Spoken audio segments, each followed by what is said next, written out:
শোনো, আমি আপনার বাসায় অন্য কোন কাজের জন্য আসি নাই, আমি ইসলাম প্রচার করার জন্য আসি নাই। আজকে এসেছি, আপনার ছেলে অসুস্থ, তাই আমি একটু দেখতে এলাম। এমন করে বলার সাথে সাথে ইহুদি ঘরের ভিতর প্রবেশ করে ইহুদি ঘরের ভিতরে যে বড় একটা তরবারি বার করলেন। এ সোনা মানিকেরা, ওই তরবারিটা নিয়ে ধার দিয়ে আমার নবীকে বলেন, আজ আমার ছেলেটাকে দুটুকরো করে দেব। আল্লাহ নবী চোখটা বন্ধ করে আল্লাহকে বলেন, আল্লাহ ছেলেটার জবান খুলে দাও, সে যেন কথা বলতে পারে। নিশ্চয় নিশ্চয় নিশ্চয় এই ইহুদির জবাব ওই ছেলে দেবে, ইহুদির উত্তর ওই ছেলেটা দেবে। আল্লাহ পাক, আল্লাহ তাআলা আপনি আমাকে ইজ্জত রক্ষা করুন।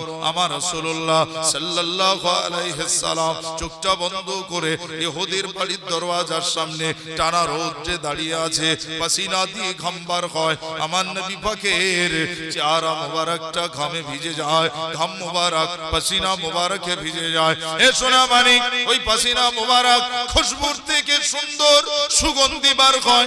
যত নবীজি যতটা পাসিনা বার হয় ততটা পরিমাণ সুগন্ধিতে ছড়িয়ে যায়। সাহাবায়ে কেরামেরা নবী পাকের অপমান সহ্য করতে পারে না, সাহাবীরা ঝরঝর ঝরঝর করে কান্না করে। এদিকে ইহুদি ঘরের ভিতরে যে ছেলেটার গর্দানের কাছে তরবারি নিয়ে পৌঁছে গেছে, ছেলেটার গর্দানের কাছে তরবারি নিয়ে পৌঁছে যে বলছে, হ্যাঁ ছেলে বলো, তুমি কি মুসলমানদের নবীকে চেনো? তুমি কি মুসলমানদের নবীকে জানো? যদি তুমি বলো হ্যাঁ, যদি বলো আজকে তোমার জবাই করে দেব। ওই সময় ছেলেটা দেখলেন, আমি শেষ সময়ে যখন কথা বলার সুযোগ পেয়েছি, না না আমি মিথ্যা বলবো না, সত্য বলে যাব। কেননা যার আদর্শে, যার দরবারে 20 বছর কাটিয়েছি, তার জীবনে একটাও মিথ্যা খুঁজে পাইনি। তার জীবনে সত্য সত্য সত্য খুঁজেছি, আমি ততই সত্য খুঁজে পেয়েছি। একবার জোরে বলা যাবে সুবহানাল্লাহ? আরো জোরে বলেন সুবহানাল্লাহ। এ সোনা মানিক ছেলেটা ওই সময় বলেন, হ্যাঁ আমার পিতা, না না না আমি মুসলমানদের নবীকে চিনি না, এটা বলবো না, আমি চিনি, আমি জানি। তবে বাবা তুমি কি মুসলমান হয়েছো? বাপ জিজ্ঞেস করছে। জীবনের পিছনে সব গুনাহ সেই দিন থেকে মাপ, সে হয়ে যাবে নিষ্পাপ শিশুর মতো। বলেন সুবহানাল্লাহ। সে হয়ে যাবে নিষ্পাপ শিশুর মতো। সে যত পাপ করুক না কেন, সে বেধর্মী, সে যত পাপ করুক না কেন, সব পাপ আল্লাহ মাফ করে দেবে। সেই ইসলামের পথে দাখিল হওয়ার জন্য, হেদায়েত হওয়ার জন্য পুরস্কার তাকে প্রথম দেওয়া হলো। এবার সে আস্তে আস্তে ইসলামের পথে দাখিল হয়ে ইসলামের আদর্শে আদর্শিত হবে। বলেন ইনশাআল্লাহ। একজন সাহাবী উঠে দাঁড়ালেন, ইয়া রাসূলুল্লাহ, ইয়া হাবিবাল্লাহ, হুজুর আপনি ছেলেটাকে যেদিন প্রথম ডেকেছিলেন, আপনার পাশে বসালেন, আপনি জিজ্ঞেস করেছিলেন, এ বাবা তুমি মুসলমান না অমুসলমান? ছেলেটা বলেছিলেন আমি ইহুদি। আপনি আর কিছু বললেন না, মুচকে হেসেছিলেন। ইয়া রাসূলুল্লাহ, হুজুর আপনি ছেলেটার নাম জানলেন না, তার পিতার নাম জানলেন না, তার কোন এলাকায় বাড়ি জিজ্ঞেস করলেন না। আমরাও আপনার সাহাবী, 20 বছর হয়ে গিয়েছে, আমরা কোনদিন ছেলেটার বাসার খবর নেইনি, কেননা দয়ার নবীর ইচ্ছা হয়নি, আমাদেরও ইচ্ছা হয়নি। হুজুর আপনি জিজ্ঞেস করেননি যে কেন আমরা জিজ্ঞেস করলে হয়? কত আদব দেখেন। অথচ 20 বছর একটা ছেলে আসে যায়, জিজ্ঞেস করলেই তো হয় কোথায় বাড়ি, কি নাম বাবা। কিন্তু নবীজি বলেননি বলে সাহাবীরা তার কতটা মেনে চলতেন দেখেছেন? এটা হলে এটাকে আদব বলে। কি বলে? আদব বলে। অনেক সময় সাহাবীদের ঘরের ছেলেরা, তারা সাহাবীদের পাশে বসে থাকতেন। সাহাবীদের ঘরের ছেলেরা নবী মাঝে মাঝে প্রশ্ন করতেন, আর সাহাবীরা এটা কি হবে? তা সব সাহাবীরা জানতেন, তারপরেও বলতেন না। এটা আদব। বলেন সুবহানাল্লাহ। জানতেন তবু বলতেন না। কেন? চুপ থাকতেন, চুপ, নীরবতা পালন করতেন, চুপ থাকতেন। কেন? সাহাবীরা বলতেন আল্লাহ আল্লাহ রাসূল আমাদের থেকে বেশি জানে, আল্লাহ আল্লাহ রাসূল আমাদের থেকে ভালো জানে। তো ছেলেটা যখন নিয়ে বাড়ি এসেছে সাহাবী, ছেলেটা আব্বাকে বলছে, আব্বা আপনি উত্তর দিলেন না কেন? আমি তো জানতাম, আপনি চুপ আছেন বলে আমিও বলিনি। আমিও তো উত্তরটা জানতাম, আপনি বলেননি কেন?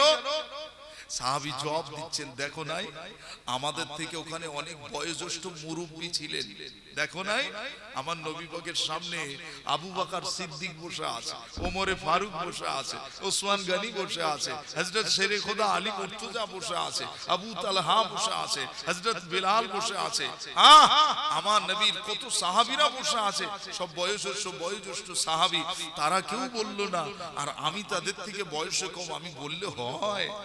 একটু জোরে বলে, এটাকে আদব বলে। কি বলে? আদব। জানা থাকলেও অনেক সময় চুপ থাকতে হয়, অনেক সময় চুপ থাকতে, এটা আদব। কেন? হুজুরের থেকে জানবো, হুজুরের থেকে শিখবো। বলেন ইনশাআল্লাহ, জোরে বলে ইনশাআল্লাহ। শোনাচ্ছেন মানিক আমার, ছেলেটার ব্যাপারে আমার রাসূলুল্লাহ চোখটা বন্ধ করলেন। হে শোনাচ্ছেন, আল্লাহর নবী জানতেন, তিনি চোখটা বন্ধ করলেন, আমার আল্লাহ নবীকে গোটা দুনিয়া দেখিয়ে দিতেন। আমার নবী ডান দিকে যদি চোখটা বন্ধ করে, ডান দিক দেখতে পেতেন, বাম দিক দেখতে পেতেন, পিছনে দেখতে পেতেন, সামনেও ততটা দেখতে পেতেন, উপরে দেখতে পেতেন, জমিনের নিচে আমার রাসূলুল্লাহ দেখা পেতেন। হয় না? আমার নবী দেখা পেলেন, ছেলেটা বড় অসুস্থ, ছেলেটা বড্ড অসুস্থ।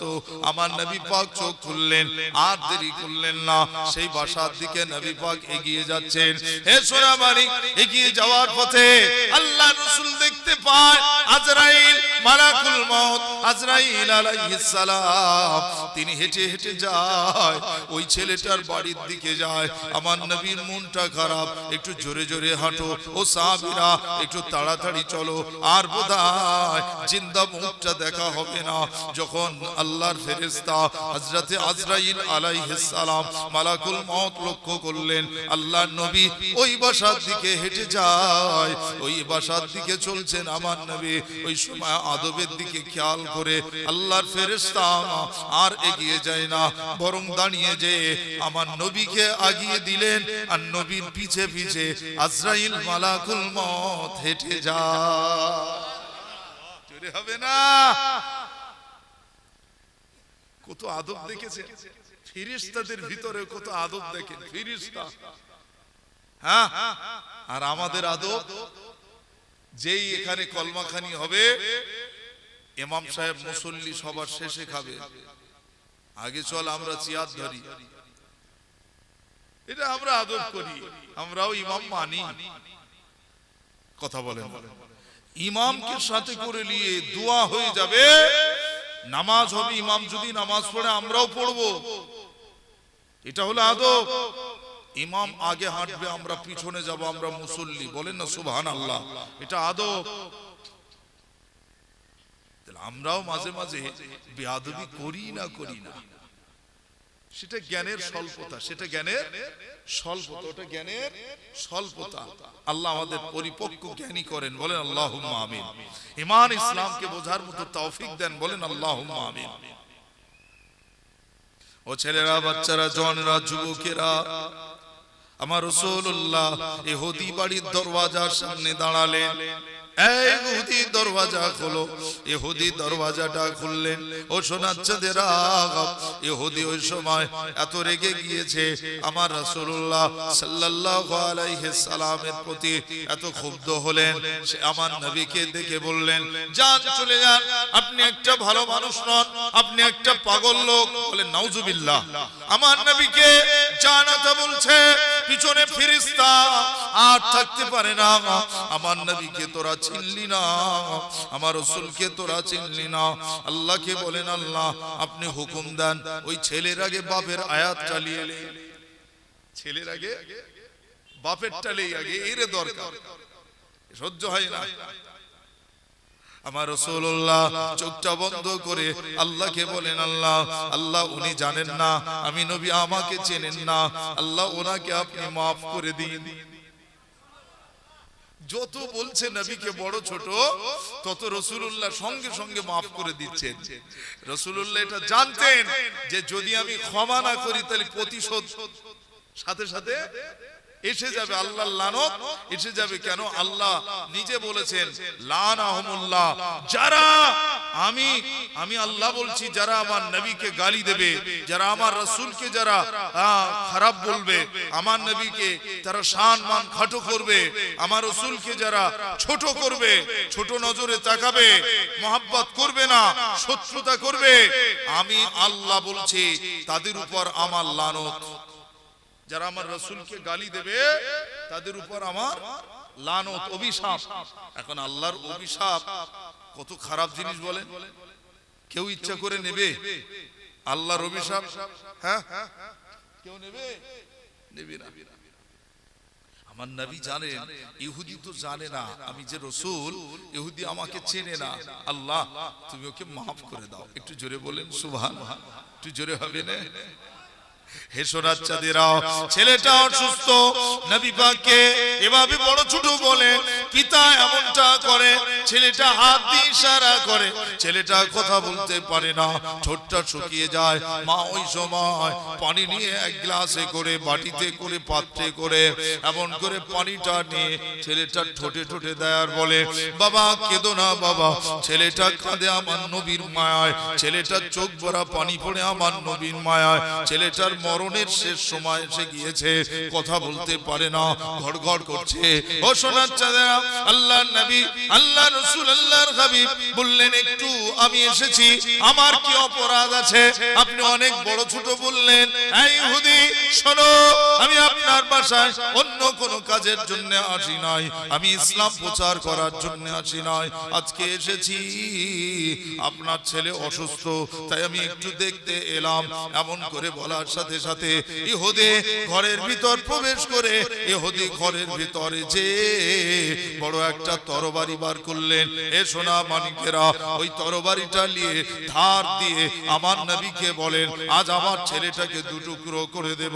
আল্লাহর নবী চোখটা বন্ধ করে আল্লাহকে বলেন, আল্লাহ ছেলেটার জবান খুলে দাও, সে যেন কথা বলতে পারে। নিশ্চয় নিশ্চয় নিশ্চয় এই ইহুদির জবাব ওই ছেলে দেবে, ইহুদির উত্তর ওই ছেলেটা দেবে।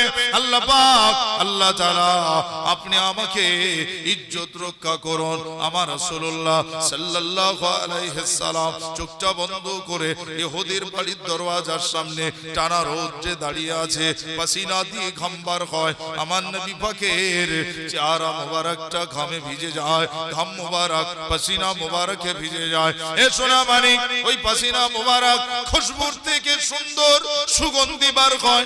যত নবীজি যতটা পাসিনা বার হয়, ততটা পরিমাণ সুগন্ধিতে ছড়িয়ে যায়। সাহাবায়ে কেরামেরা নবী পাকের অপমান সহ্য করতে পারে না, সাহাবীরা ঝরঝর ঝরঝর করে কান্না করে। এদিকে ইহুদি ঘরের ভিতরে যে ছেলেটার গর্দানের কাছে তরবারি নিয়ে পৌঁছে গেছে, ছেলেটার গর্দানের কাছে তরবারি নিয়ে পৌঁছে যে বলছে, হ্যাঁ ছেলে বলো, তুমি কি মুসলমানদের নবীকে চেনো? তুমি কি মুসলমানদের নবীকে জানো? যদি তুমি বলো হ্যাঁ, যদি বলো আজকে তোমার জবাই করে দেব। ওই সময় ছেলেটা দেখলেন, আমি শেষ সময়ে যখন কথা বলার সুযোগ পেয়েছি, না না আমি মিথ্যা বলবো না, সত্য বলে যাব। কেননা যার আদর্শে, যার দরবারে 20 বছর কাটিয়েছি, তার জীবনে একটাও মিথ্যা খুঁজে পাইনি। তার জীবনে সত্য সত্য সত্য খুঁজেছি, আমি ততই সত্য খুঁজে পেয়েছি। একবার জোরে বলা যাবে সুবহানাল্লাহ, আরো জোরে বলেন সুবহানাল্লাহ। এ সোনা মানিক, ছেলেটা ওই সময় বলেন, আমার পিতা, না না না আমি মুসলমানদের নবীকে চিনি না, এটা বলবো না, আমি চিনি, আমি জানি। তবে বাবা তুমি কি মুসলমান হয়েছো? বাপ জিজ্ঞেস করছে, তুমি কি মুসলমান হয়েছো? ছেলেটা ওই সময় বলেন, না আমার আব্বাজান আমি মুসলমান হইনি, আমি 20 বছর মুহাম্মদে মুস্তাফা জানে রহমতের দরবারে আমার যাতায়াত আছে, তার পাশে বসতাম, তার কাছে বসতাম, তার সঙ্গে মিশতাম, তাকে জড়িয়ে ধরতাম, তার কদমে জুতা মোবারক পরাতাম, তার কদমের জুতা মোবারক কানা সিনায় নিতাম। আমার পিতা কোনো দিনের জন্য আমি অপমানিত হইনি, অসম্মান হইনি, বরং তার সাহাবাদের কাছ থেকে আমার সব থেকে বেশি সম্মান আমি সেখানেই পেতাম। আরো জোরে বলেন সুবহানাল্লাহ। ও সোনা মানিকেরা, নবী পাকের আদর্শ কত সুন্দর, নবী পাকের আদর্শ কত সুন্দর, সাহাবাদের আদর্শের থেকেও কত সুন্দর আমার নবী পাকের আদর্শ। একটা বার মিলিয়ে দেখেন, আমাদের আদর্শ যদি নবীর মতো হতো, রাসূলুল্লাহর মতো হতো, জানে রহমতের মতো হতো, নিশ্চিত নিশ্চিত আল্লাহ তাআলা আমাদের ইজ্জত ঈমান আমল অটুট করে দিতেন। ও সোনা মানিকেরা, ছেলেটা ওই সময় বলে, আমার পিতা আরো কিছু জানতে চাও? পিতা বলেন, বাবা তাহলে কি সত্য কথা বলো বাবা, মুহাম্মদুর রাসূলুল্লাহ সম্পর্কে কি জানো বাবা? বললেন, আমাদের ইহুদি নেতা বলতো তিনি পাগল মানুষ। না না না, তিনি বেশটা ধরতেন, তিনি ছেঁড়া গোড়া জামা কাপড় গায়ে দিতেন বলে পাগল না, তেনার মতো মানুষ হয়নি আর জীবনে হবে না, তিনি পাগল ছিলেন না। ও আমার পিতা, আমি ইহুদি ঘরের ছেলে হিসাবে বলছে, মুহাম্মদুর রাসূলুল্লাহ এত শান্ত মানুষ, এত ঠান্ডা মানুষ, এত ভালো মানুষ, এত নরম মানুষ, জীবনে কোনো দিনের জন্য এই 20 বছরে আপনার ছেলে চলে যাবে, কবরে চলে যাবে, একটু পরেই হয়তো দুনিয়া ছাড়বো, সত্যটা বলে যাই বাবা আমার, আমার আব্বা মুহাম্মদুর রাসূলুল্লাহ দুনিয়ার জমিনে এত শান্তশিষ্ট, তাকে যদি কেউ বড় ছোট বলে, কেউ যদি অপমান অপদস্থ করে, সঙ্গে সঙ্গে তিনি মাফ করে দেন, তার কাছে ক্ষমা চাওয়া লাগে না, তার কাছে মাফি চাওয়া লাগে না, সঙ্গে সঙ্গে ক্ষমা করে দেয়, মাফ করে দেন। এত ভালো মনের মানুষ, জীবনে কারো কোনোদিন প্রতিশোধ নেয়নি, বরং ক্ষমার উদারতা, শান্তশিষ্ট হাসি মুখে তাকে বুঝিয়ে দিয়েছে প্রতিবাদ কিভাবে করতে হয়। আমার রাসূলুল্লাহ সাল্লাল্লাহু আলাইহি সাল্লামের আদর্শের কথা যত শোনায়, ইহুদির পিতা তার দিলটা তত গলে যায়, দিলটা তত নরম হয়ে যায়। ছেলেটার পিতা বলছে, জানো খোকা, তুমি যার সম্পর্কে এতটা কথা বললে, সেই মানুষটা আমার বাড়ির দরওয়াজায় দাঁড়িয়ে আছে। ছেলেটা ঝরঝর করে কেঁদে ফেলেছে। আমি তো জানি, আমি জানি, কেন যার দরবারে 20 বছর ছিলাম, তার গলার আওয়াজটা কেমন আমি জানি না, তার কণ্ঠটা কেমন আমি জানি না। আব্বাকে কিছু বললো না, শুধু অঝরঝরে কাঁদতেছে। হায় আমার পিতা, আপনি চিনতে না পারলেও আমি চিনতে পেরেছি, তিনি আজ আমার বাড়ির দরওয়াজায়, আপনি দেখেন কি করবেন। পিতার উপর ছেড়ে দিয়েছে দায়িত্ব। পিতা দৌড়ে চলে গেছে, দরজাটা খুলে বললেন, আসেন আসেন মুহাম্মদুর রাসূলুল্লাহ, আপনি আসেন। বলেন না সুবহানাল্লাহ। একটু আগে কত খারাপ ব্যবহার করেছে, আর এখন ছেলের মুখ থেকে সব খবর নিয়ে পুরো ঘুরে গেল। আসলে হেদায়েতের মালিক আল্লাহ, হেদায়েতের মালিক। ছেলেটার কাছে আমার নবী পাক আসলেন, দয়ার নবী আসার পরে ছেলেটার মাথার কাছে বসে রয়েছেন। এ সোনা মানিকেরা, আল্লাহ নবী, বিশ্ব নবী হাবিবুল্লাহ জনাবে মুহাম্মদুর রাসূলুল্লাহ সাল্লাল্লাহু আলাইহি সাল্লাম ছেলেটার মাথার কাছে এসে তার মাথাতে হাতের পরশটা দেন। আমার নবী পাকের হাতটা হলো বরকতময় হাত। বলেন সুবহানাল্লাহ। ছেলেটা তো সৌভাগ্য, আজ আমার বিদায় বেলায় আমার মাথাতে যে মানুষটা হাত বোলায়, এই মানুষটাকে আর পাবো না। কি কপাল আমার, আমার কিসমতটা এত ভালো, আজ আমার শিয়রে তিনি আছেন বসে। আজ আমি এত খুশি, আমার জবানটাও সুস্থ আছে, আর আমার ঠোঁট শুকিয়ে যায় না, আর আমার মওতের কষ্ট হয় না। আল্লাহ নবী দেখলেন ছেলেটার পায়ের কাছে আজরাইল মালাকুল মওত বসে গিয়েছে। আমার নবী পাকের ইশারা হলে পরে জানটা কবজ করে নেবে। আমার রাসূলুল্লাহর চোখ ভরা পানি ফেলে। আল্লাহ পাক ছেলেটা, আজ যে ছেলেটা আমার কদম মোবারকের জুতা মোবারকটা সিনায় নিয়ে বসে থাকতো, দাঁড়িয়ে থাকতো, ওই ছেলেটা আজ কবরে যাবে বেঈমান হয়ে, জাহান্নামী হবে। আল্লাহ, আমি রাসূলুল্লাহ সহ্য করে থাকতে পারি না। আল্লাহর নবীর কান্না দেখে ছেলেটা অজর জরি কাঁদে, আমার নবী পাকের চোখের পানি মুবারকটা মুছিয়ে দিয়ে আমার রাসূলুল্লাহ হাত মুবারকটা ধরে বললেন, লা ইলাহা ইল্লাল্লাহু মুহাম্মাদুর রাসূলুল্লাহ। জোরে জোরে লা ইলাহা ইল্লাল্লাহ, লা ইলাহা ইল্লাল্লাহু সাল্লাল্লাহু আলাইহি সাল্লাম। ছেলেটা ইন্তেকাল হয়ে গেল। যেই কালেমা পড়েছে আজরাইল মালাকুল মউত জানটা কবজ করে নিয়েছে। ইন্না লিল্লাহ। ছেলেটা ঈমান এনেছে না? ছেলেটা জাহান্নাম থেকে বেঁচেছে না বাঁচেনি? শেষ ভালো যার, কথা বলেন, শেষ ভালো যার, সব ভালো তার। তকদিরটা কত ভালো, নবীকে দেখতে দেখতে দুনিয়া ছেড়েছে কালেমা পড়তে পড়তে। বলেন সুবহানাল্লাহ, একটু জোরে বলেন না সুবহানাল্লাহ। আমার নবীজি ওই সময় সাহাবায়ে কেরামদের ডেকে বললেন, আমার সাহাবায়ে কেরামেরা দেখো দেখো ছেলেটা জান্নাতি জান্নাতি জান্নাতি। আরো জোরে বলেন সুবহান। নবীর জবান থেকে জান্নাতের খবর যখন হচ্ছে, ছেলেটা কি জাহান্নামে যাবে? ছেলেটা কি জাহান্নামে যাবে? কি খুশবুদার কপাল, কি কিসমত ভালো। হে সোনা মানিকেরা, আল্লাহ নবী উঠে চলে আসছে, ছেলেটা মারা গিয়েছে, ঈমান এনেছে। আমার নবী খুশি, আমার রাসূলুল্লাহ আনন্দিত।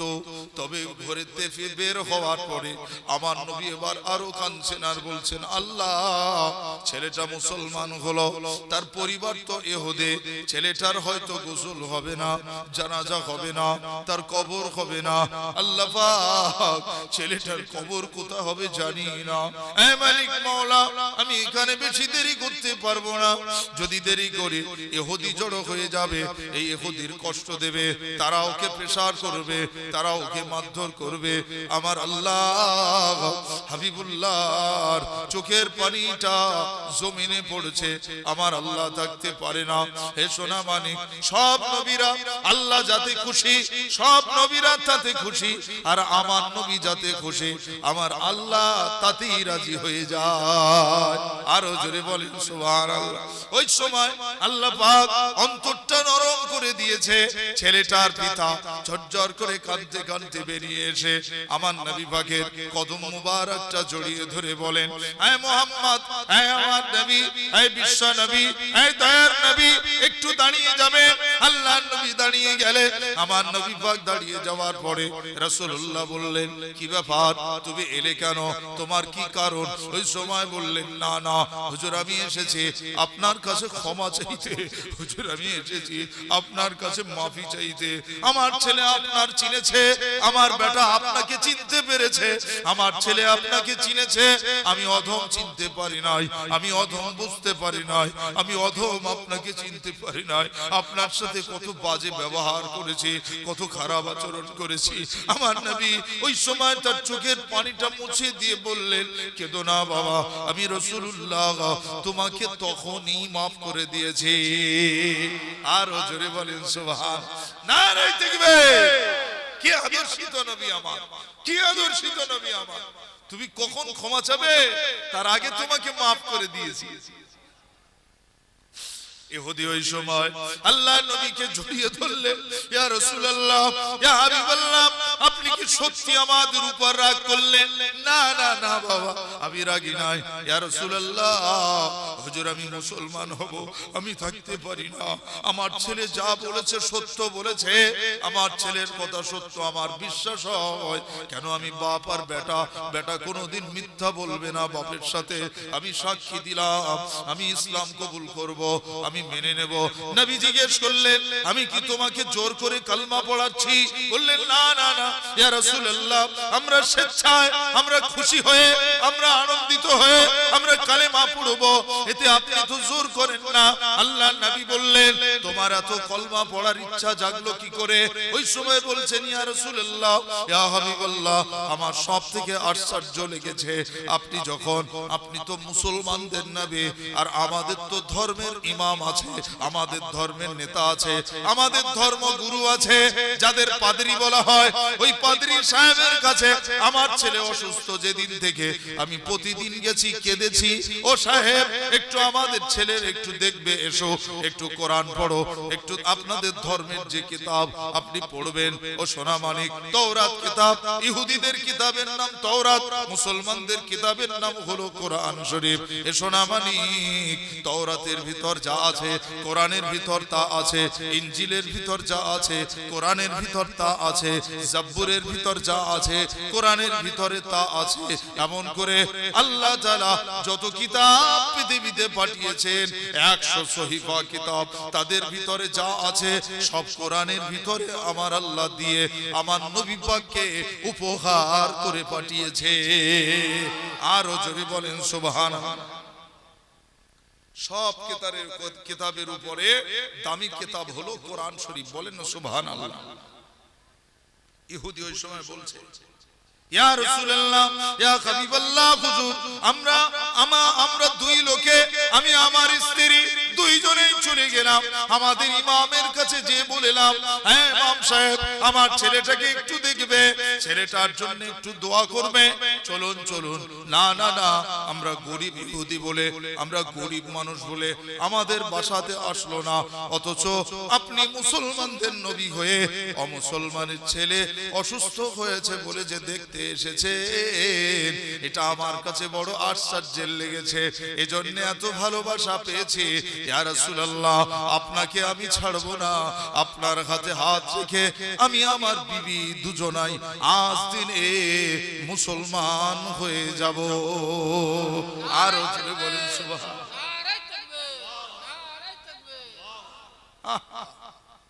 আল্লাহু আকবার। তারা দুজনেই কালেমা পড়ে নবী পাকের হাতে হাত দিয়ে মুসলমান হয়ে গেলেন।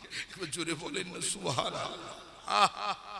ছেলে হারালেও জান্নাত পেয়ে গেছে, ছেলে হারালেও নাজাত পেয়ে গেছে, বলেন না সুবহানাল্লাহ। কি সৌভাগ্য, কি সৌভাগ্য। আমরাও দুনিয়াতে যারা কলেমা পড়া মানুষ আছি, অন্তত যদি কলেমাটা সারা দিনে যদি 100 বার পড়া যায়, প্রতিদিন 100 বার যদি কালেমা শরীফ পড়ে, আল্লাহ জানে মওতের সময় হয়তো কালেমা জারি হয়ে যাবে। শেষ ভালো যার, সব ভালো তার, শেষ ভালো যার। আল্লাহ রাসূলুল্লাহর হাবিব জানিয়ে দিয়েছে, আমার সাহাবায়ে কেরামেরা, তোমরা দুনিয়ার জমিনে, পৃথিবীর জমিনে তোমরা জবানে কালিমা পড়বে, তোমরা কালিমা শরীফ জারি রাখবে, আমি নবী আমার প্রতি দরুদে নজরানা পড়বে। হে সোনা মানিক, নবী পাক অন্য হাদিস শরীফে জানিয়েছে, মত, মত, মৃত্যু, মৃত্যু হচ্ছে বড় ভাই, মৃত্যুর ছোট ভাই হলো ঘুম, মৃত্যুর ছোট ভাই হলো ঘুম। আমাদের ঘুম লাগে, আমাদের চোখ বুড়ে আসে, আঁখি জোড়া ঘুম এসে যায়, আমরা অনেক সময় ঘুমিয়ে পড়ি, পড়ি না অনেক সময় ঘুমিয়ে পড়ি। ওই ঘুমটাকেও নবী বলছে ওটাও মরণ, ওটার নামও মরণ। আমরা যে ঘুমাই, ঘুমের আরেক নাম একটু বলেন, সবাই বলে, সিনায় গেতে যাক, সবাই বলেন, ঘুমের আরেক নাম মরণ। নবী বললেন এটা হলো ছোট মরণ, ওটা হলো বড় মরণ, ওটারও ঘুম ভাঙবে, সে ঘুমটা হবে কিয়ামতের দিন ভাঙবে, সে ঘুমটা ভাঙবে কিয়ামতের দিন, এক ঘুমে কিয়ামত দেখতে পাবে।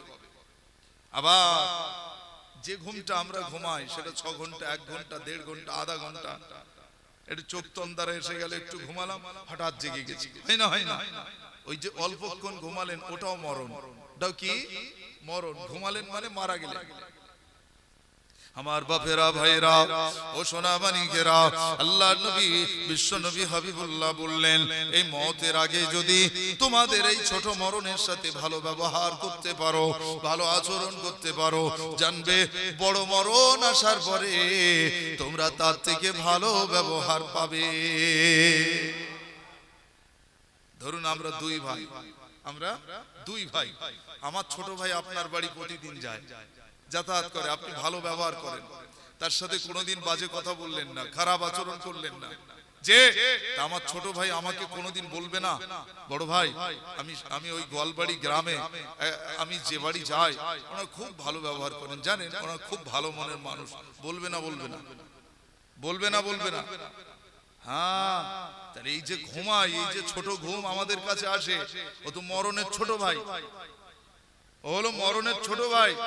তোর সঙ্গে যদি আমরা ভালো ব্যবহার করতে পারি, ও তো বলবেই, বড় ভাই ঠিক আছে, এলো ঠিক আছে, এটা জোরে বলেন না সুবহানাল্লাহ। সে ভালো ব্যবহার কি করে করতে হবে? যখন ঘুম আমাদের কাছে আসবে, মরণ যখন আসবে, মরণ তো মেহমান, ঘুম তো মেহমান, আমার শরীরে যখন আসবে তা আমি তার সাথে ভালো ব্যবহার করব না? কি করে করবেন? নবী বলছেন, মওতের শেষকালে কালেমা পড়বে, তওবা পড়ে নেবে, দরুদ শরীফ পড়ে নেবে। কি পড়বে বলেন? ও সোনা মানিক, আজও অনেকেই আছি তওবা জানি না, শুধু বলে তওবা তওবা তওবা, আসলে তওবা তওবা তওবা নয়, আস্তাগফিরুল্লাহ আস্তাগফিরুল্লাহ আস্তাগফিরুল্লাহ, এটার নাম হলো তওবা, এটার নাম হলো তওবা। একটা তোলা নাম, একটা ভালো নাম, এরকম আছে না? আস্তাগফিরুল্লাহ এটা যদি ভালো নাম হয়, তার ডাক নাম হচ্ছে তওবা। শুধু তওবা বললে হবে না, বলতে হবে ফিরে এসেছি আল্লাহ, আস্তাগফিরুল্লাহ, আল্লাহ তুমি মাফ করে দিও, আল্লাহ তুমি ক্ষমা করে দিও। আরবি না বলতে পারলে বাংলায় বলা যাবে না? যেই ঘুমাবো আমরা আমাদের ভাষায় বললে আল্লাহ তো বুঝবে, আল্লাহ সব ভাষা বোঝে, বলেন না সুবহানাল্লাহ, আল্লাহ সব ভাষা বোঝে। হে সোনা মানিকেরা, আল্লাহ